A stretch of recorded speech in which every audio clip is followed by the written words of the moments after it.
ಮಹಾಭಾರತದಲ್ಲಿ ತುಂಬಾ ಮಂದಿ ವೀರರು ಯೋಧರು ಇದ್ದಾರೆ. ಆದ್ರೆ ಅದರಲ್ಲಿ ತುಂಬಾ ಮಂದಿ ಸಾವಿಗೆ ಹೆದರಿ ಹಿಂದಕ್ಕೆ ಹೆಜ್ಜೆ ಇಟ್ಟ ಉದಾಹರಣೆಗಳು ಕೂಡ ಇದ್ದಾವೆ. ಧರ್ಮರಾಯನು ದ್ರೋಣಾಚಾರ್ಯರಿಗೆ, ಅರ್ಜುನ ಮತ್ತು ಭೀಮನು ಕರ್ಣನಿಗೆ ಭಯ ಬಿದ್ದ ಉದಾಹರಣೆಗಳು ಕೂಡ ಇದ್ದಾವೆ. ಆದ್ರೆ ಮಹಾಭಾರತದಲ್ಲಿ ಒಬ್ಬ ಯೋಧನು ಮಾತ್ರ ನಾನು ಹೋಗುತ್ತಿರುವುದು ಸಾವಿನ ಮನೆಗೆ ಅಂತ ಗೊತ್ತಿದ್ದರೂ ಕೂಡ ಹಿಂದೇಟು ಹಾಕಲಿಲ್ಲ. ಇಡೀ ಕೌರವ ಸೈನ್ಯ ಒಂದಾಗಿ ಹೋರಾಡಿದರೂ ಕೂಡ ಅವನು ತಲೆ ತಗ್ಗಿಸುವಂತೆ ಮಾಡಲು ಸಾಧ್ಯವಾಗಲಿಲ್ಲ. ಕೊನೆಗೆ ದ್ರೋಣಾಚಾರ್ಯ ಮಹಾರಥಿ ಕರ್ಣ ಅಧರ್ಮದ ಯುದ್ಧವನ್ನ ಮಾಡಬೇಕಾಯಿತು. ಆತನೇ ಅರ್ಜುನನ ಪುತ್ರ ವೀರ ಅಭಿಮನ್ಯು. ಫ್ರೀ ಎಸ್ ಲೈಫ್ ಮಹಾಭಾರತದಲ್ಲಿ ಪಾತ್ರಗಳಾಗಿ ಹುಟ್ಟಿ ಸ್ವಯಂ ಶ್ರೀ ಮಹಾವಿಷ್ಣುವಿನ ಲೀಲೆಗಳನ್ನು ನೋಡಲು ದೇವತೆಗಳು ಉತ್ಸಾಹ ಭರಿತರಾಗಿ ಒಬ್ಬೊಬ್ಬರಾಗಿ ಮನುಷ್ಯ ರೂಪದಲ್ಲಿ ಜನ್ಮವನ್ನ ತಾಳುತ್ತಾರೆ. ಅದರ ಒಂದು ಭಾಗವಾಗಿಯೇ ಎಲ್ಲಾ ದೇವತೆಗಳು ಸೇರಿಕೊಂಡು ಚಂದ್ರನ ಬಳಿಗೆ ಹೋಗಿ ಚಂದ್ರನ ಪುತ್ರನಾಗಿರುವ ವರ್ಚಸ್ಸನ್ನ ಮಹಾಭಾರತ ಯುದ್ಧಕ್ಕೆ ಕಳಿಸಿಕೊಡಿ ಎಂದು ಕೇಳುತ್ತಾರೆ. ಆದ್ರೆ ಚಂದ್ರನು ನನ್ನ ಮಗನನ್ನು ಬಿಟ್ಟಿರುವುದಕ್ಕೆ ಸಾಧ್ಯವಿಲ್ಲ ಅಂತೇಳಿ ಅವರ ಮಾತನ್ನ ತಿರಸ್ಕರಿಸುತ್ತಾರೆ. ಆ ನಂತರ ಮತ್ತೆ ಎಲ್ಲಾ ದೇವತೆಗಳು ಸೇರಿಕೊಂಡು ಚಂದ್ರನನ್ನು ಬೇಡಿಕೊಂಡಾಗ ಚಂದ್ರನೊಂದು ಷರತ್ತಿನ ಮೇಲೆ, ನಾನು ನನ್ನ ಮಗನನ್ನು ಕೇವಲ 16 ವರ್ಷಗಳ ಕಾಲ ಮಾತ್ರ ಕಳಿಸಬಲ್ಲೆ, ಅದಕ್ಕಿಂತ ಒಂದು ಕ್ಷಣನೂ ಕೂಡ ನಾನು ಬಿಟ್ಟಿರುವುದಕ್ಕೆ ಸಾಧ್ಯವಿಲ್ಲ, ಅದಕ್ಕೆ ನೀವು ಮಾತು ಕೊಡಬೇಕೆಂದು ಚಂದ್ರನು ಕೇಳುತ್ತಾರೆ. ಅದಕ್ಕೆ ದೇವತೆಗಳು ಸಹ ಒಪ್ಪಿಕೊಂಡು ಅಲ್ಲಿಂದ ಹೊರಟು ಬರುತ್ತಾರೆ. ಆಗ ಜನಿಸುವ ಬಾಲಕನೇ ಅಭಿಮನ್ಯು. ಅಭಿಮನ್ಯುವಿನ ಜನನ ಮತ್ತು ಮರಣ. ಒಂದು ಸಾರಿ ಅರ್ಜುನನು ತನ್ನ ಹೆಂಡತಿ ಸುಭದ್ರೆ ಬಳಿ ತನ್ನ ವಿರೋಚಿತವಾದ ಓಟದ ಬಗ್ಗೆ ಕಥೆಯನ್ನು ಹೇಳುತ್ತಿರುವಾಗ, ಏನ್ರಿ ನಿಮ್ಮ ಪರಾಕ್ರಮದ ಬಗ್ಗೆ ನನಗೆ ಚೆನ್ನಾಗಿ ಗೊತ್ತು, ಆದ್ರೆ ಗೊತ್ತಿಲ್ಲದೆ ಇರುವುದು ಏನಾದ್ರೂ ಇದ್ರೆ ದಯವಿಟ್ಟು ಹೇಳಿ ಎಂದು ಕೇಳುತ್ತಾಳೆ. ಆಗ ಅರ್ಜುನ ಸ್ವಲ್ಪ ಸಮಯ ಆಲೋಚನೆ ಮಾಡಿ, ಸುಭದ್ರ, ಯಾವುದೇ ಯುದ್ಧದಲ್ಲಾಗಲಿ ಮಣ್ಣು ಮುಗಿಸುವಂತ ಒಂದು ವಿದ್ಯೆ ಇದೆ, ಅದು ನನಗೆ ನನ್ನ ಗುರುಗಳಾದ ದ್ರೋಣಾಚಾರ್ಯರಿಗೆ ಮಾತ್ರ ಗೊತ್ತು, ಅದೇ ಚಕ್ರವ್ಯೂಹ. ಈ ರೀತಿಯಾಗಿ ಅರ್ಜುನನು ಹೇಳಿ ಆ ಸ್ಟೋರಿಯನ್ನ ಹೇಳೋದಕ್ಕೆ ಶುರು ಮಾಡುತ್ತಾನೆ. ಆಗ ಸುಭದ್ರೆಯ ಗರ್ಭದಲ್ಲಿರುವ ಅಭಿಮನ್ಯು ಆ ಕಥೆಯನ್ನ ಕೇಳಿಸಿಕೊಡುತ್ತಿರುತ್ತಾನೆ. ಅದನ್ನು ನೋಡಿದ ಶ್ರೀಕೃಷ್ಣನು ತನ್ನ ಮಾಯೆ ಲೋಕದಿಂದ ಸುಭದ್ರೆ ನಿದ್ರೆಗೆ ಜಾರುವಂತೆ ಮಾಡುತ್ತಾರೆ. ಇದರಿಂದ ಅರ್ಜುನನು ಚಕ್ರವ್ಯೂಹದ ಒಳಗೆ ಹೀಗೆ ಪ್ರವೇಶ ಮಾಡಬೇಕು ಎಂಬುದನ್ನು ಮಾತ್ರ ಹೇಳಿರುತ್ತಾನೆ. ಅಷ್ಟರಲ್ಲಿ ಶ್ರೀಕೃಷ್ಣನು ಅಲ್ಲಿಗೆ ಬಂದು ಹೆಣ್ಣು ಮಕ್ಕಳಿಗೆ ಇದೆಲ್ಲ ಏಕೆ ಅಂತೇಳಿ ಸುಭದ್ರೆಯನ್ನು ಅಲ್ಲಿಂದ ಕರೆದುಕೊಂಡು ಹೋಗ್ತಾನೆ. ಫ್ರೆಂಡ್ಸ್, ಶ್ರೀಕೃಷ್ಣನು ಈ ರೀತಿ ಏಕೆ ಮಾಡಿದ್ರು ಅಂತಲೂ ಕೂಡ ಒಂದು ಬಲವಾದ ಕಾರಣವಿದೆ. ಈ ಕಾರಣವನ್ನ ಈ ವಿಡಿಯೋದ ಎಂಡಲ್ಲಿ ಹೇಳುತ್ತೇನೆ. ಆಲ್ರೆಡಿ ಸ್ವಲ್ಪ ಜನಕ್ಕೆ ಅರ್ಥ ಆಗಿರಬಹುದು. ಪಾಂಡವರು ವನವಾಸದಲ್ಲಿ ಇರುತ್ತಾರೆ ಅಲ್ವಾ, ಆ ವನವಾಸ ಮುಗಿದ ನಂತರ 1 ವರ್ಷದ ಅಜ್ಞಾತವಾಸವನ್ನ ಮಾಡಬೇಕಾಗಿರುತ್ತದೆ.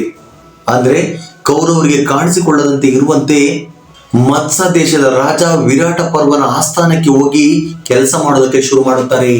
ಅಲ್ಲಿ ಅರ್ಜುನನು ವಿರಾಟ ಮಹಾರಾಜನ ಮಗಳಿಗೆ ವಿದ್ಯೆಯನ್ನು ಕಲಿಸುತ್ತಿರುತ್ತಾನೆ. ಅದೇ ಸಮಯದಲ್ಲಿ ಅಭಿಮನ್ಯು ತನ್ನ ತಂದೆಯನ್ನು ಭೇಟಿಯಾಗುವುದಕ್ಕೆ ಅಲ್ಲಿಗೆ ಬರುತ್ತಾನೆ. ಆಗ ವಿರಾಟ ಮಹಾರಾಜನು ನನ್ನ ಆಸ್ಥಾನದಲ್ಲಿ ಕೆಲಸ ಮಾಡುತ್ತಿರುವುದು ಪಾಂಡವರು ಅಂತೇಳಿ ಗೊತ್ತಾಗಿ ತುಂಬಾ ಸಂತೋಷ ಪಡುತ್ತಾನೆ. ಜೊತೆಗೆ ಅರ್ಜುನನ ಬಳಿಗೆ ಬಂದು ತನ್ನ ಮಗಳನ್ನು ಮದುವೆ ಮಾಡಿಕೊ ಎಂದು ಕೇಳಿಕೊಳ್ಳುತ್ತಾನೆ. ಆದ್ರೆ ಅರ್ಜುನ ತನ್ನ ಮಗಳ ವಯಸ್ಸಿನಲ್ಲಿರುವ ಉತ್ತರೆಯನ್ನು ಮದುವೆ ಮಾಡಿಕೊಳ್ಳುವುದಿಲ್ಲ ಎಂದು ನಿರಾಕರಿಸುತ್ತಾನೆ. ಆದ್ರೆ ಸಂಬಂಧವನ್ನು ಬಿಟ್ಟುಕೊಡುವುದಕ್ಕೆ ಇಷ್ಟವಿರದ ಅರ್ಜುನ ತನ್ನ ಮಗನಿಗೆ ಮದುವೆ ಮಾಡಿಕೊಳ್ಳುವುದಕ್ಕೆ ಹೇಳುತ್ತಾನೆ. ಏಕೆಂದ್ರೆ ಫ್ಯೂಚರ್ ಅಲ್ಲಿ ಏನಾದ್ರೂ ಯುದ್ಧಗಳು ನಡೆದ್ರೆ ಈ ಮತ್ಸ ದೇಶವು ಹೆಲ್ಪ್ಫುಲ್ ಆಗಿರುತ್ತದೆ ಅನ್ನೋ ಉದ್ದೇಶದಿಂದ. ಅದಕ್ಕೆ ಅಭಿಮನ್ಯು ಕೂಡ ಸರಿ ಅಂತೇಳಿ ಉತ್ತರೆಯನ್ನು ಮದುವೆ ಮಾಡಿಕೊಳ್ಳುವುದಕ್ಕೆ ಒಪ್ಪಿಕೊಳ್ತಾನೆ. ಸೊ ಫ್ರೆಂಡ್ಸ್, ಈಗ ಅಭಿಮನ್ಯು ಹೇಗೆ ಸಾವನ್ನಪ್ಪಿದನು ಎಂಬುದನ್ನ ನೋಡೋಣ. ಕುರುಕ್ಷೇತ್ರದ ಮಹಾಯುದ್ಧದ 10ನೆಯ ದಿನ ಭೀಷ್ಮನು ಬಾಣಗಳ ಹಾಸಿಗೆ ಮೇಲೆ ಮಲಗಿಕೊಂಡಿರುವಾಗ ದುರ್ಯೋಧನನು ಕರ್ಣನನ್ನ ನನ್ನ ಸರ್ವ ಸೈನ್ಯಾಧ್ಯಕ್ಷ ನಾವು ಎಂದು ಕೇಳಿಕೊಳ್ಳುತ್ತಾನೆ. ಆದ್ರೆ ಕರ್ಣನು ನನಗೆ ಬೇಡ, ನನಗಿಂತ ಅನುಭವದಲ್ಲಿ ದೊಡ್ಡವರಾಗಿರುವ ದ್ರೋಣಾಚಾರ್ಯರು ಇದ್ದಾರೆ, ಅವರಿಗೆ ಬೇಕಾದ ಈ ಹುದ್ದೆಯನ್ನು ಕೊಡು ಅಂತ ಹೇಳ್ತಾನೆ. ಆಗ ದುರ್ಯೋಧನ ತನ್ನ ಸ್ನೇಹಿತನ ಮಾತಿಗೆ ಬೆಲೆ ಕೊಟ್ಟು ದ್ರೋಣಾಚಾರ್ಯರನ್ನು ಸರ್ವ ಸೈನ್ಯಾಧ್ಯಕ್ಷರನ್ನಾಗಿ ಮಾಡುತ್ತಾನೆ. ಆಗ ದ್ರೋಣಾಚಾರ್ಯರು ಕೂಡ ತುಂಬಾ ಸಂತೋಷ ಪಡ್ತಾರೆ. ಆಗ ದ್ರೋಣಾಚಾರ್ಯರು, ದುರ್ಯೋಧನ, ನನ್ನ ಮೇಲೆ ನೀನು ಇಷ್ಟೊಂದು ನಂಬಿಕೆ ಇಟ್ಟಿದ್ದಕ್ಕಾಗಿ ನನಗೆ ತುಂಬಾ ಸಂತೋಷವಾಗ್ತಿದೆ. ಈ ಸಂತೋಷದಲ್ಲಿ ನಿನಗೆ ಯಾವ ವರ ಬೇಕು ಕೇಳು ಎಂದು ಹೇಳ್ತಾರೆ. ಅದಕ್ಕೆ ದುರ್ಯೋಧನ, ನನಗೆ ಧರ್ಮರಾಯನ ತಲೆ ಬೇಕು ಅಂತ ಕೇಳ್ತಾನೆ. ಏಕೆಂದ್ರೆ ಧರ್ಮರಾಯನು ಸತ್ತು ಹೋದ್ರೆ ಹೆಚ್ಚು ಕಡಿಮೆ ಯುದ್ಧ ಮುಗಿದಂತೆ. ಆಗ ದ್ರೋಣಾಚಾರ್ಯರು ಯೋಚನೆ ಮಾಡ್ತಾರೆ. ಸಂತೋಷದಿಂದ ವರ ಕೊಟ್ಟಿದ್ದಕ್ಕೆ ಚಿಂತೆ ಮಾಡುತ್ತಾ ದುರ್ಯೋಧನ, ಧರ್ಮರಾಯನನ್ನು ಕೊಲ್ಲುವುದು ಅಷ್ಟು ಸುಲಭವಲ್ಲ, ಅರ್ಜುನನ ಸಹಿತವಾಗಿ ಪಾಂಡವ ವೀರರೆಲ್ಲರೂ ಧರ್ಮರಾಯನ ಜೊತೆಯಲ್ಲಿ ಇರುತ್ತಾರೆ. ಅಕಸ್ಮಾತ್ ಆಗಿ ನೀನು ಅರ್ಜುನನನ್ನ ಧರ್ಮರಾಯನಿಂದ ವಿಂಗಡಿಸಿದರೆ ನಾನು ಖಂಡಿತವಾಗಿಯೂ ಧರ್ಮರಾಯನನ್ನ ಕೊಲ್ಲುತ್ತೇನೆ ಅಂತೇಳಿ ದ್ರೋಣಾಚಾರ್ಯರು ದುರ್ಯೋಧನನಿಗೆ ಹೇಳ್ತಾರೆ. ಅದಕ್ಕೆ ದೊಡ್ಡವರು ಹೇಳೋದು, ಸಂತೋಷದಲ್ಲಿದ್ದಾಗ ಮಾತು ಕೊಡಬಾರ್ದು, ದುಃಖದಲ್ಲಿದ್ದಾಗ ಮಾತಾಡಬಾರ್ದು, ಕೋಪದಲ್ಲಿರುವಾಗ ಯಾವುದೇ ನಿರ್ಧಾರವನ್ನ ತೆಗೆದುಕೊಳ್ಬಾರ್ದು. ಅದಕ್ಕೆ ದುರ್ಯೋಧನ ಸರಿ ಅಂತೇಳಿ ಒಪ್ಕೊಳ್ತಾನೆ. ಕುರುಕ್ಷೇತ್ರ ಯುದ್ಧದ 11ನೆಯ ದಿನ ದುರ್ಯೋಧನ ತನ್ನ ಸೈನ್ಯದಲ್ಲಿನ ತುಂಬಾ ಭಾಗವನ್ನು ಅರ್ಜುನನನ್ನು ದೂರದೆಡೆಗೆ ಕರೆದುಕೊಂಡು ಹೋಗಲು ಬಳಸಿಕೊಂಡಿದ್ದಾನೆ. ಅರ್ಜುನನು ಸಹ ಆವೇಶದಲ್ಲಿ ಆ ಸೈನ್ಯವನ್ನು ಬೆನ್ನಟ್ಟಿ ಹೋಗಿದ್ದಾನೆ. ಅದೇ ಸಂದರ್ಭವನ್ನು ಬಳಸಿಕೊಂಡ ದ್ರೋಣಾಚಾರ್ಯರು ಧರ್ಮರಾಯನನ್ನ ಕೊಲ್ಲುವುದಕ್ಕೆ ಹೋಗುತ್ತಾರೆ. ಉಳಿದ ಪಾಂಡವರು ಎಷ್ಟೇ ಪ್ರಯತ್ನ ಮಾಡಿದರೂ ಕೂಡ ದ್ರೋಣಾಚಾರ್ಯರನ್ನ ತಡೆಯಲು ಸಾಧ್ಯವಾಗುವುದಿಲ್ಲ. ದ್ರೋಣಾಚಾರ್ಯರು ಧರ್ಮರಾಯನನ್ನ ಕೊಲ್ಲಲೇಬೇಕೆಂದು ತನ್ನ ಶಕ್ತಿ ಮೀರಿ ಪ್ರಯತ್ನ ಮಾಡುತ್ತಿದ್ದಾರೆ. ಇನ್ನೇನು ನನಗೆ ಸಾವು ತಪ್ಪುವುದಿಲ್ಲ ಎಂದು ಅರ್ಥ ಮಾಡಿಕೊಂಡ ಧರ್ಮರಾಯ ಅಲ್ಲಿಂದ ಓಡಿ ಹೋಗುವುದಕ್ಕೆ ಶುರು ಮಾಡ್ತಾರೆ. ಅದೇ ಸಮಯದಲ್ಲಿ ಈ ವಿಷಯ ಅರ್ಜುನನಿಗೆ ಗೊತ್ತಾಗಿ ಇನ್ನೇನು ಧರ್ಮರಾಯ ಸತ್ತು ಹೋಗ್ಬೇಕು. ಕರೆಕ್ಟ್ ಆಗಿ ಅದೇ ಸಮಯಕ್ಕೆ ಅರ್ಜುನ ದ್ರೋಣಾಚಾರ್ಯ ಮತ್ತು ಧರ್ಮರಾಯನ ಮಧ್ಯೆ ಅರ್ಜುನನ ರಥ ನಿಲ್ಲುತ್ತದೆ. ಆಗ ಅರ್ಜುನನ ಕೋಪವನ್ನು ನೋಡಿದ ದ್ರೋಣಾಚಾರ್ಯರು ಕೂಡ ಹಿಂದಕ್ಕೆ ಸರಿಯುತ್ತಾರೆ. ಆ ದಿನ ಸೂರ್ಯಾಸ್ತವಾಗುತ್ತದೆ. ಆ ದಿನದ ಯುದ್ಧ ಮುಕ್ತಾಯವಾಗುತ್ತದೆ. ಕುರುಕ್ಷೇತ್ರ ಯುದ್ಧದ 12ನೆಯ ದಿನ ಕೌರವರ ಪ್ಲಾನ್ ಅನ್ನು ಅರ್ಥ ಮಾಡಿಕೊಂಡ ಅರ್ಜುನ ಧರ್ಮರಾಯನ ಜೊತೆಯಲ್ಲಿ ಇರುತ್ತಾನೆ. ತನ್ನ ಅಣ್ಣನನ್ನು ಕಾಪಾಡಿಕೊಂಡು ಸ್ವಲ್ಪ ನಿಧಾನವಾಗಿ ಯುದ್ಧ ಮಾಡುತ್ತಾನೆ. ಇದನ್ನು ಗಮನಿಸಿದ ಧರ್ಮರಾಯ, ಅರ್ಜುನ, ಇದು ಯುದ್ಧದ ನೀತಿಯಲ್ಲ. ನಿನ್ನನ್ನು ನಂಬಿಕೊಂಡು ಲಕ್ಷಾಂತರ ಮಂದಿ ಯೋಧರು ಯುದ್ಧ ಮಾಡುತ್ತಿದ್ದಾರೆ. ಅವರನ್ನ ಕಾಪಾಡೋದು ನಿನ್ನ ಜವಾಬ್ದಾರಿಯ ನೆನಪಿಟ್ಟುಕೋ ಅಂತ ಹೇಳ್ತಾರೆ. ಆದ್ರೆ ಅರ್ಜುನನ ಮನಸ್ಸು ಇದಕ್ಕೆ ಒಪ್ಪಿಕೊಳ್ಳೋದಿಲ್ಲ. ಇಡೀ ದಿನ ಧರ್ಮರಾಯನ ಪಕ್ಕದಲ್ಲಿ ಇದ್ದುಕೊಂಡು ಯುದ್ಧವನ್ನ ಮಾಡುತ್ತಾನೆ. ಆ ದಿನವೂ ಕೂಡ ಯುದ್ಧ ಪೂರ್ತಿಯಾಗುತ್ತೆ. ಆ ದಿನ ರಾತ್ರಿ ಕೌರವರ ಶಿಬಿರದಲ್ಲಿ ದುರ್ಯೋಧನನು ದ್ರೋಣಾಚಾರ್ಯರನ್ನ ಕುರಿತು, ದ್ರೋಣರೇ, ನೀವು ಅಧರ್ಮ ಯುದ್ಧವನ್ನು ಮಾಡುತ್ತಿದ್ದೀರಾ. 11ನೆಯ ದಿನ ಧರ್ಮರಾಯನನ್ನು ಕೊಲ್ಲುವ ಅವಕಾಶ ಇದ್ರೂ ಕೂಡ ನೀವೇಕೆ ಹಿಂದಕ್ಕೆ ಸರಿದ್ರಿ? ನಿಜವಾಗಿಯೂ ನೀವು ಕೌರವರ ಪಕ್ಷದಲ್ಲಿ ಇದ್ದುಕೊಂಡು ಯುದ್ಧವನ್ನು ಮಾಡುತ್ತಿದ್ದೀರಾ ಅಂತೇಳಿ ದುರ್ಯೋಧನ ದ್ರೋಣಾಚಾರ್ಯರನ್ನ ಪ್ರಶ್ನೆ ಮಾಡುತ್ತಾನೆ. ಆ ಮಾತಿನಿಂದ ದ್ರೋಣಾಚಾರ್ಯರು ತುಂಬಾ ಕೋಪದಿಂದ ಉದ್ವೇಗಕ್ಕೊಳಗಾಗ್ತಾರೆ. ದುರ್ಯೋಧನ, ನನ್ನನ್ನೇ ಅನುಮಾನಿಸುತ್ತಿದ್ದೀಯಾ? ಸರಿ, ನಾಳೆ ನೋಡು. ನಾಳೆ ನಡೆಯುವ ಯುದ್ಧದಲ್ಲಿ ಪಾಂಡವರ ವೀರರಲ್ಲಿ ಯಾರನ್ನಾದರೂ ಒಬ್ಬರನ್ನ ಕೊಂದೇ ಕೊಲ್ಲುತ್ತೇನೆ ಎಂದು ಶಪಥವನ್ನ ಮಾಡ್ತಾರೆ. ಆಗ ದುರ್ಯೋಧನ, ಆಯ್ತು ಗುರುವರ್ಯ ಅಂತೇಳಿ ಸಂತೋಷದಿಂದ ಅಲ್ಲಿಂದ ಹೊರಟು ಹೋಗ್ತಾನೆ. ಮಹಾಯುದ್ಧದ 13ನೆಯ ದಿನ ದುರ್ಯೋಧನನು ಸುಶರ್ಮನಿಗೆ ಅರ್ಜುನನನ್ನ ದೂರಕ್ಕೆ ಕರೆದುಕೊಂಡು ಹೋಗುವಂತ ಹೇಳ್ತಾನೆ. ಈ ಸುಶರ್ಮ ತ್ರಿಗರ್ತ ಸೈನ್ಯದ ಅಧಿಪತಿ. ಇದು ಕೇವಲ ಅರ್ಜುನನೊಂದಿಗೆ ಹೋರಾಡುವುದಕ್ಕೆ ರೆಡಿಯಾಗಿದ್ದ ಒಂದು ಸೈನ್ಯ. ಯುದ್ಧ ಶುರುವಾಗುತ್ತೆ. ಸುಶರ್ಮ ಅರ್ಜುನನನ್ನ ಹಲವು ಮಾತುಗಳಿಂದ ನಿಂದನೆ ಮಾಡೋದಕ್ಕೆ ಶುರು ಮಾಡ್ತಾನೆ. ನೀನೊಬ್ಬ ಹೇಡಿ, ಯಾವಾಗಲೂ ಅಣ್ಣನ ಪಕ್ಕದಲ್ಲಿ ಇರುತ್ತೀಯ ಎಂದು ಅವಹೇಳನ ಮಾತುಗಳನ್ನು ಆಡ್ತಾನೆ. ಆದ್ರೆ ಅರ್ಜುನ ಆ ಮಾತುಗಳ ಬಗ್ಗೆ ತಲೆ ಕೆಡಿಸಿಕೊಳ್ಳದೆ ತನ್ನ ಅಣ್ಣನನ್ನು ಕಾಪಾಡಿಕೊಳ್ಳಬೇಕೆಂದು ಧರ್ಮರಾಯನ ಪಕ್ಕದಲ್ಲಿ ಇದ್ದುಕೊಂಡು ಯುದ್ಧವನ್ನು ಮಾಡುತ್ತಾನೆ. ಆಗ ಧರ್ಮರಾಯ, ಓ ಅರ್ಜುನ, ನೀನು ಏಡಿಯಲ್ಲ, ನೀನೊಬ್ಬ ವೀರ. ನೀನು ಹೋಗಿ ಸುಶರ್ಮ ಮತ್ತು ಅವನ ಸೈನ್ಯವನ್ನ ಕೊಂದು ಬಾ ಅಂತೇಳಿ ಆದೇಶ ಮಾಡ್ತಾರೆ. ಆಗ ಅರ್ಜುನ ತನ್ನ ಅಣ್ಣನ ಮಾತಿನ ಪ್ರಕಾರ ಅಲ್ಲಿಂದ ಹೊರಡುತ್ತಾನೆ. ಅರ್ಜುನನಿಲ್ಲದ ಸಮಯವನ್ನ ನೋಡಿ ಕೌರವರಲ್ಲಿ ಸ್ವಲ್ಪ ಮಂದಿ ಮತ್ತೆ ಧರ್ಮರಾಯನನ್ನ ಕೊಲ್ಲುವುದಕ್ಕೆ ಪ್ರಯತ್ನ ಮಾಡ್ತಾರೆ. ಆಗ ಭೀಮ ಇನ್ನೂ ಸ್ವಲ್ಪ ಪಾಂಡವ ಯೋಧರು ಅವರನ್ನ ಅಲ್ಲಿಂದ ಓಡಿಸುತ್ತಾರೆ. ಆಗ ದ್ರೋಣಾಚಾರ್ಯರು ಈ ಯುದ್ಧವನ್ನ ಇಂದು ಮುಗಿಸಲೇಬೇಕು ಅಂತೇಳಿ ಚಕ್ರವ್ಯೂಹವನ್ನ ರಚನೆ ಮಾಡ್ತಾರೆ. ಆ ವ್ಯೂಹ 7 ವಲಯಗಳನ್ನ ಹೊಂದಿರುತ್ತೆ. ಆ ವ್ಯೂಹವನ್ನ ಭೇದಿಸಿಕೊಂಡು ಒಳಗಡೆ ಹೋಗುವುದು ಅಷ್ಟು ಸುಲಭವಲ್ಲ. ಏಕೆಂದರೆ ಆ ವ್ಯೂಹದಲ್ಲಿ ಸೈನಿಕರು ಅಡಗಿಕೊಂಡು ಅಟ್ಯಾಕ್ ಮಾಡುತ್ತಾರೆ. ಒಬ್ಬರನ್ನು ಕೊಲ್ಲುವಷ್ಟರಲ್ಲಿ ಇನ್ನೊಬ್ಬರು ಆ ಪ್ಲೇಸ್ ಅನ್ನ ಆವರಿಸಿಕೊಂಡಿರುತ್ತಾರೆ. ಈ ಚಕ್ರವ್ಯೂಹವನ್ನು ಭೇದಿಸುವುದಕ್ಕೆ ದ್ರೋಣಾಚಾರ್ಯರನ್ನು ಬಿಟ್ಟರೆ ಇನ್ನು ಕೇವಲ 3 ಮಂದಿಗೆ ಮಾತ್ರ ಸಾಧ್ಯ. ಶ್ರೀಕೃಷ್ಣ, ಅರ್ಜುನ, ಶ್ರೀಕೃಷ್ಣನ ಪುತ್ರನಾಗಿರುವ ಪ್ರದ್ಯುಮ್ನ. ಆದ್ರೆ ಪ್ರದ್ಯುಮ್ನ ಯುದ್ಧ ಮಾಡುವುದಿಲ್ಲ. ಅದಕ್ಕೋಸ್ಕರನೇ ದ್ರೋಣಾಚಾರ್ಯರು ಅರ್ಜುನನಿಲ್ಲದ ಸಮಯವನ್ನು ನೋಡಿ ಚಕ್ರವ್ಯೂಹವನ್ನ ರಚನೆ ಮಾಡಿರ್ತಾರೆ. ಈ ಚಕ್ರವ್ಯೂಹದಲ್ಲಿ ತುಂಬಾ ಮಂದಿ ಪಾಂಡವ ಯೋಧರು ಸತ್ತು ಹೋಗ್ತಾರೆ.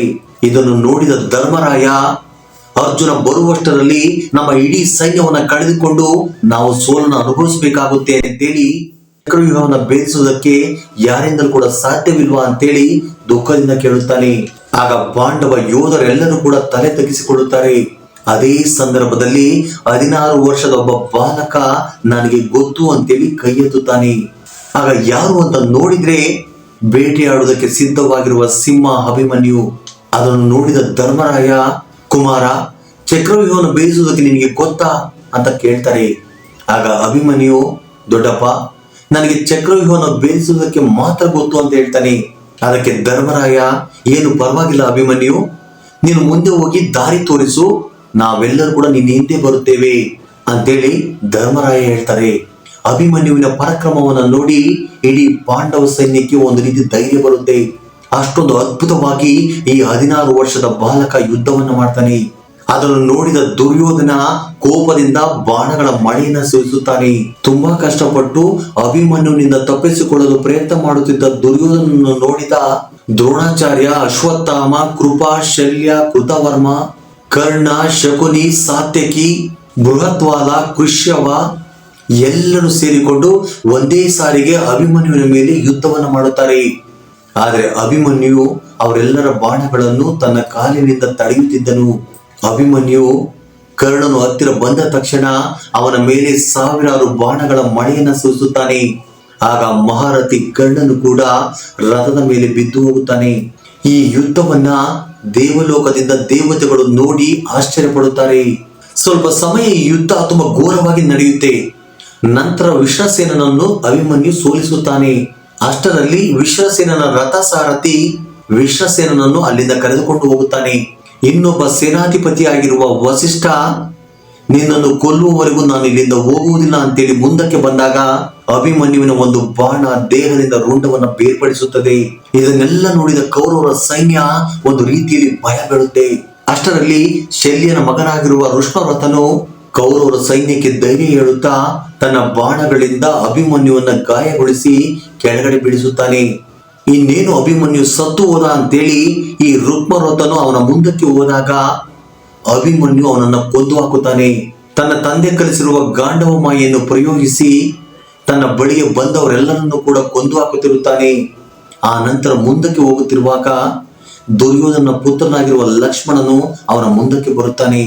ಅಭಿಮನ್ಯುವಿನ ಜೊತೆ ಯುದ್ಧ ಮಾಡುವುದಕ್ಕೆ ಶುರು ಮಾಡ್ತಾನೆ. ಇಡೀ ಕೌರವ ಸೈನ್ಯದಲ್ಲಿ ಅಭಿಮನ್ಯುವಿನ ಜೊತೆ ಹೆಚ್ಚು ಸಮಯ ಯುದ್ಧ ಮಾಡಿದ್ದು ಅಂದ್ರೆ ಈ ದುರ್ಯೋಧನ ಪುತ್ರ ಲಕ್ಷ್ಮಣನು ಮಾತ್ರವೇ. ಈ ಲಕ್ಷ್ಮಣ ಕುಮಾರ ಪ್ರಯೋಗಿಸಿದ ಬಾಣಗಳು ಅಭಿಮನ್ಯುವಿನ ಎದೆಯನ್ನು ಚುಚ್ಚಿಕೊಳ್ಳುತ್ತವೆ.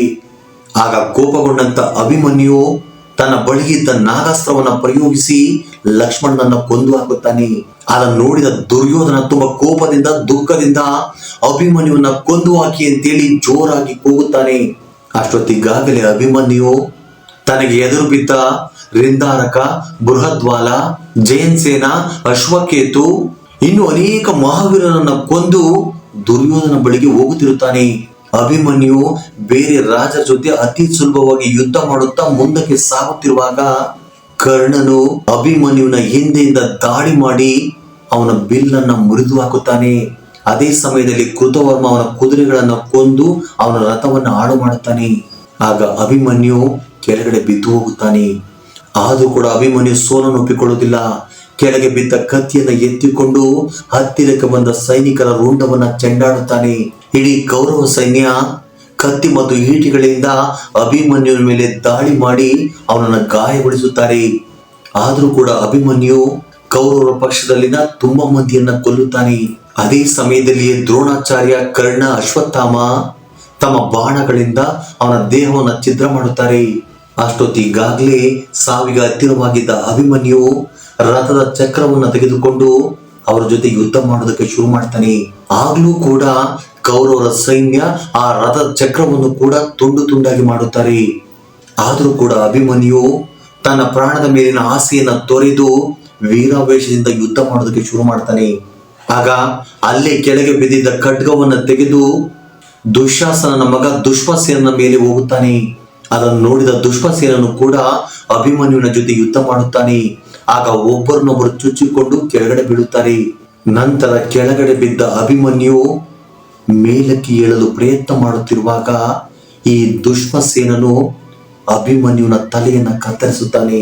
ಈ ರೀತಿಯಾಗಿ ರಣರಂಗದಲ್ಲಿನ ವೀರಾವೇಶದ ಹೋರಾಟ ಸೂರ್ಯಾಸ್ತವಾಗುತ್ತದೆ. ಅದನ್ನು ನೋಡಿದ ಪಾಂಡವ ಸೈನ್ಯ, ಸ್ವರ್ಗದಲ್ಲಿನ ದೇವತೆಗಳು, ಕೊನೆಗೆ ಕೌರವರ ಪಕ್ಷದಲ್ಲಿದ್ದವರು ಕೂಡ ಕಣ್ಣೀರು ಹಾಕುತ್ತಾರೆ. ಅದನ್ನು ನೋಡಿದ ಧರ್ಮರಾಯನು ಜ್ಞಾನ ತಪ್ಪಿ ಬಿದ್ದು ಹೋಗುತ್ತಾನೆ. ಫ್ರೆಂಡ್ಸ್, ದೊಡ್ಡವರು ಏನ್ ಹೇಳ್ತಾರೆ ಅಂದ್ರೆ ಅರ್ಧಬರ್ಧ ವಿದ್ಯೆಯಿಂದ ನಾವು ಕೆಲಸವನ್ನ ಶುರು ಮಾಡಬಾರದು ಅಂತ. ಆದ್ರೆ ಇಲ್ಲಿ ಅಭಿಮನ್ಯು ಒಬ್ಬ ಕ್ಷತ್ರಿಯನಾಗಿ ತನ್ನ ಫ್ಯಾಮಿಲಿಯನ್ನ ಕಾಪಾಡಿಕೊಳ್ಳುವುದಕ್ಕೆ ರಣರಂಗದಲ್ಲಿ ವೀರಾವೇಶದಿಂದ ಹೋರಾಡಿ ವೀರ ಮರಣವನ್ನು ಹೊಂದುತ್ತಾನೆ. ಇಲ್ಲಿನ ನೀತಿ ಏನು ಅಂದ್ರೆ ಸಾವಿನ ಅಂಚಿನಲ್ಲಿದ್ರು ಕೂಡ ಧರ್ಮವನ್ನ ಬಿಡಬಾರ್ದು ಅಂತ. ಏಕೆಂದ್ರೆ ಇಲ್ಲಿ ಅಭಿಮನ್ಯುವಿಗೆ ಗೊತ್ತಿತ್ತು, ನಾನು ಯಾವಾಗ ಚಕ್ರವ್ಯೂಹವನ್ನು ಭೇದಿಸುತ್ತೇನೋ ನಾನು ಹೊರಗಡೆ ಬರಲು ಸಾಧ್ಯವಾಗದೆ ಪ್ರಾಣವನ್ನ ಕಳೆದುಕೊಳ್ಳುತ್ತೇನೆ ಎಂದು. ಆದ್ರೆ ಕ್ಷತ್ರಿಯ ಧರ್ಮದ ಪ್ರಕಾರ ಯಾರು ಮಾಡದ ರೀತಿಯಲ್ಲಿ ಪರಾಕ್ರಮ ಯುದ್ಧವನ್ನ ಮಾಡಿ ಕುರುಕ್ಷೇತ್ರ ಮಹಾಸಂಗ್ರಾಮದಲ್ಲಿ ವೀರ ಮರಣವನ್ನು ಹೊಂದುತ್ತಾನೆ. ಫ್ರೆಂಡ್ಸ್, ನಾನು ಸ್ಟಾರ್ಟಿಂಗ್ ಅಲ್ಲಿ ಹೇಳಿದ್ದೆ ಅಲ್ವಾ, ಅರ್ಜುನನು ಸುಭದ್ರೆಗೆ ಚಕ್ರವ್ಯೂಹವನ್ನು ಭೇದಿಸುವುದನ್ನು ಹೇಳುತ್ತಿರುವಾಗ ಶ್ರೀಕೃಷ್ಣನು ತಡೆಯುತ್ತಾನೆ ಎಂದು. ಶ್ರೀಕೃಷ್ಣನಿಗೆ ಮೊದಲೇ ಗೊತ್ತಿತ್ತು ಅಭಿಮನ್ಯು ಈ ದಿನ ಸತ್ತು ಹೋಗುತ್ತಾನೆ ಎಂದು. ಆದ್ರೂ ಕೂಡ ಶ್ರೀಕೃಷ್ಣನು ಹೀಗೆ ತಡೆಯುವುದಿಲ್ಲ ಗೊತ್ತೇ? ಮೊದಲನೇ ಕಾರಣ, ದೇವತೆಗಳು ಚಂದ್ರನಿಗೆ ಕೊಟ್ಟಿರುವ ಮಾತಿನ ಪ್ರಕಾರ ಅಭಿಮನ್ಯುವಿಗೆ 16 ವರ್ಷ ತುಂಬಿದ ನಂತರ ಚಂದ್ರಲೋಕಕ್ಕೆ ಕಳಿಸಬೇಕಾಗಿರುತ್ತೆ. ಇನ್ನೊಂದು ರೀಸನ್ ಏನು ಅಂದ್ರೆ ಅದು ದ್ವಾಪರ ಯುಗದ ಕೊನೆಯ ಸಮಯವಾಗಿರುತ್ತೆ. ಈ ಅಭಿಮನ್ಯು ಜನರೇಷನ್ ಅಂದ್ರೆ ಈ ಬಾಬರಿಕ, ಅಶ್ವತ್ಥಾಮ ಇವರೆಲ್ಲರೂ ಕೂಡ ತಮ್ಮ ಪೇರೆಂಟ್ಸ್ ಗಳಿಗಿಂತ ತುಂಬಾ ಶಕ್ತಿವಂತರು. ಈ ಕಲಿಯುಗದ ಆರಂಭದಲ್ಲಿ ಅಂತ ಮಹಾವೀರರು ಇರಬಾರ್ದು ಅಂತೇಳಿ ಶ್ರೀಕೃಷ್ಣನಿಗೆ ಗೊತ್ತಿದ್ರು ಕೂಡ ಸೈಲೆಂಟ್ ಆಗಿ ಇರ್ತಾರೆ. ಈ ರೀತಿಯಾಗಿ ತುಂಬಾ ಮಂದಿ ವೀರರು ಮಹಾಭಾರತ ಕುರುಕ್ಷೇತ್ರ ಯುದ್ಧದಲ್ಲಿ ವೀರಾವೇಶದಿಂದ ಹೋರಾಡಿ ತಮ್ಮ ಪ್ರಾಣ ತ್ಯಾಗವನ್ನ ಮಾಡಿದರು. So guys, thank you for watching this video. So ಈ ವಿಡಿಯೋ ನಿಮಗೆ ಏನ್ ಅನಿಸ್ತು ಅಂತೇಳಿ ಕಮೆಂಟ್ ಬಾಕ್ಸ್ ಅಲ್ಲಿ ಕಮೆಂಟ್ ಮಾಡೋ ಮೂಲಕ ತಪ್ಪದೆ ತಿಳಿಸಿ. ಏಕೆಂದ್ರೆ ನೀವು ಮಾಡುವ ಕಮೆಂಟ್ ನನಗೆ ತುಂಬಾ ಇಂಪಾರ್ಟೆಂಟ್ ಆಗಿರುತ್ತೆ. ಸೊ ಹಾಗೆ ಈ ವಿಡಿಯೋ ನಿಮ್ಗೆ ಇಷ್ಟವಾಗಿದ್ದರೆ ಲೈಕ್ ನೀಡುವುದನ್ನ ಮರೆಯಬೇಡಿ. ಜೈ ಶ್ರೀಕೃಷ್ಣ ವಾಸುದೇವ. ಧನ್ಯವಾದಗಳು.